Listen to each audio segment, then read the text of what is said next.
నమస్తే ఫ్రెండ్స్, నేను మీ లక్ష్మిని. Welcome to Lakshmi kitchen. ఈ రోజు లక్ష్మి కిచెన్ లో పలావ్ చేసుకున్నామండి. మనం ఈ రోజు చేసుకునే పలావ్ లోకి chicken fry, chicken curry, mutton fry లోకి ఈ పలావ్ చాలా బాగుంటదండి. మన గోంగూర పచ్చడి, మన బుడ్డల పచ్చడి చేసుకుంటాం కదండి. పండ్లు, పచ్చిమిరపకాయలు, ఉల్లిగడ్డలు, బుడ్డపప్పులు ఇవన్నీ వేసుకొని మనం పచ్చడి చేసుకుంటాం కదా. ఆ పచ్చడిలోకైనా కూడా ఈ పలావ్ చాలా బాగుంటదండి. పలావ్ కావాల్సిన వస్తువులండి: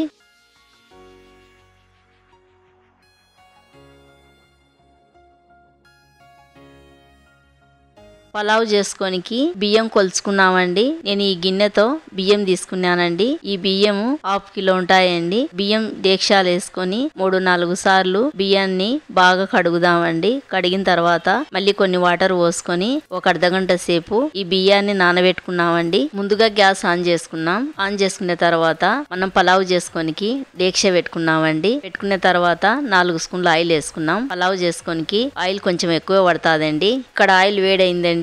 కొంచెం దాల్చిన చెక్క వేసుకున్నాం, 5 లవంగాలు వేసుకున్నాం, 3 యాలకులు వేసుకున్నాం, 2-3 బిర్యానీ ఆకులు వేసుకున్నాం, 20 మిరియాలు వేసుకున్నాం, జాజికాయ వేసుకున్నాం. జాజికాయ మొత్తం వేసుకోలేదండి, నేను సగం కట్ చేసుకొని వేసుకున్నాను. జాజికాయ వేసుకుంటే ఈ పలావ్ మంచి టేస్ట్ ఉంటుందండి. 1 స్పూన్ సాజీర వేసుకున్నాం. సన్నగా కట్ చేసుకునే ఉల్లిగడ్డలు వేసుకున్నాం. ఉల్లిగడ్డలు వేసినాక ఒకసారి అంతా బాగా కలిపి 1 నిమిషం పాటు ఉల్లిగడ్డను ఫ్రై చేసుకున్నామండి. 1 నిమిషం తర్వాత సన్నగా కట్ చేసుకునే 3 టమోటాలు వేసుకున్నాం. కట్ చేసుకునే 4 పచ్చిమిరపకాయలు వేసుకున్నాం. ఉల్లిగడ్డలు, టమోటాలు, పచ్చిమిరపకాయలను బాగా కలిపి 1 నిమిషం పాటు ఫ్రై చేసుకున్నామండి. 1 నిమిషం తర్వాత 1 స్పూన్ అల్లం పేస్ట్ వేసుకున్నాం. అల్లం పేస్ట్ ఉల్లిగడ్డలతో పాటు ఎందుకు వేయలేదంటే ఉల్లిగడ్డలు ఫ్రై అయ్యేటప్పుడు అల్లం పేస్ట్ మాడిపోతాదని అందుకే వేయలేదండి. నేను ఉల్లిగడ్డలు ఫ్రై అయినాక అల్లం పేస్ట్ వేసినాను.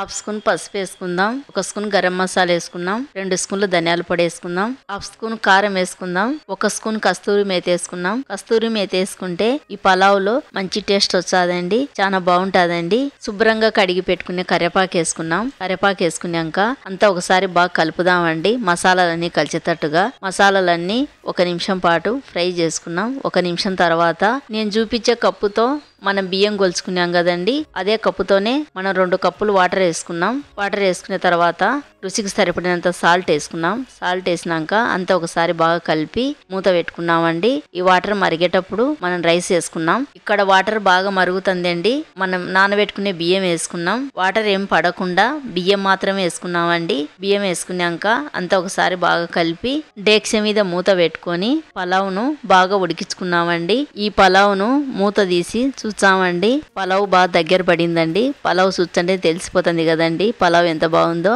ఈ పలావ్ను ఒకసారి అంతా బాగా అడుగునింటి అంతా బాగా కలుపుదామండి. కలిపిన తర్వాత 2 స్పూన్ల నెయ్యి వేసుకున్నాం. నెయ్యి వేసుకుంటే ఈ పలావ్ చాలా బాగుంటుందండి. ఈ పలావ్ లో నెయ్యి వేయాలండి. నెయ్యి వేస్తేనే చాలా బాగుంటుంది. నెయ్యి వేసినాక మళ్ళీ ఒకసారి నెయ్యి అంతా కలిసేటట్టుగా నిదానంగా అడుగునింటి బాగా కలుపుదామండి. పలావ్ను మనం నెయ్యి వేసినాం కదండి, వేసినాక డేక్ష మీద మూత పెట్టుకొని ఒక 10 నిమిషాలు ఉడికించుకున్నాం. అక్కడక్కడ తడి ఉంటుంది కదండి, ఇంకో కొంచెం తడింది. తడి అంతా పోయేంత వరకు 10 నిమిషాలు పలావ్ను ఉడికించుకున్నాం.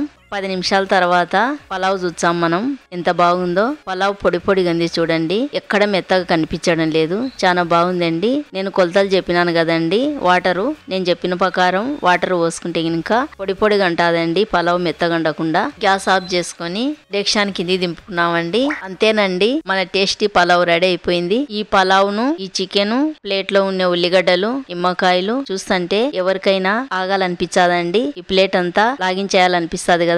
నాకు కూడా అలాగనే అనిపించిందండి. నేనైతే ఆగలేకపోతున్నాను. ఈ ప్లేట్ చూస్తుంటే ఈ చికెన్, ఈ పలావు, ఉల్లిగడ్డలు లాగించేస్తానండి. ఆ వీడియో నచ్చితే నాకు లైక్ చేసి సపోర్ట్ చేయండి. ఇంకో కొత్త రెసిపీతో మళ్ళీ కలుద్దామండి.